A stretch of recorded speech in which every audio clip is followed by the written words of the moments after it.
దేశీయ ఈ-కామర్స్ దిగ్గజం ఫ్లిప్కార్ట్ తాజాగా నేషనల్ స్కిల్స్ డెవలప్మెంట్ కార్పొరేషన్ NSDCతో ఒక అవగాహన ఒప్పందం కుదుర్చుకుంది. దీని ద్వారా విద్యార్థులకు, ఔత్సాహికులకు ఈ-కామర్స్ సెక్టర్లలో మాత్రమే కాకుండా బిజినెస్, రీటైల్, వేర్ హౌసింగ్ రంగాలలో నైపుణ్యాలను పెంపొందించడానికి యోచిస్తోంది.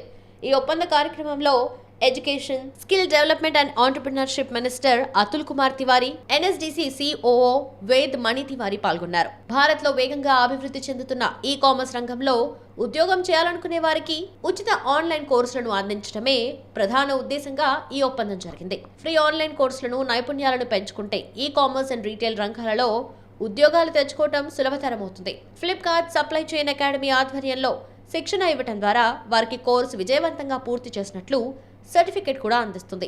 MOU పై సంతకం చేసిన సందర్భంగా NSDC డైరెక్టర్ వేద్ మణి తివారీ మాట్లాడుతూ, పరిశ్రమ అవసరాలకు అనుగుణంగా పౌరులను ఉద్యోగ నైపుణ్యాలతో సన్నద్ధం చేసేందుకు NSDC చేస్తున్న ప్రయత్నాల్లో ఇది ముఖ్యమైన మైలురాయి అన్నారు. ఫ్లిప్కార్ట్ తో కలిసి ఈ-కామర్స్, రీటైల్ అండ్ లాజిస్టిక్స్ రంగాలలో విజయం సాధించడానికి అవసరమైన నైపుణ్యం కల్పించడమే లక్ష్యమని చెప్పారు. దీనిని దేశం మొత్తం తీసుకువెళ్లడానికి ప్లాన్ చేస్తున్నట్లు వెల్లడించారు. ఈ సందర్భంగా Flipkart group chief corporate affairs officer Rajneesh Kumar మాట్లాడుతూ, ఫ్లిప్కార్ట్ ఈ-కామర్స్ ప్రయాణంలో మిలియన్ల కొద్దీ స్థానిక వ్యాపారాలకు మద్దతివ్వడానికి, దేశంలో ఆర్థిక వృద్ధి తోడ్పాటుకు కట్టుబడి ఉన్నట్టు చెప్పారు.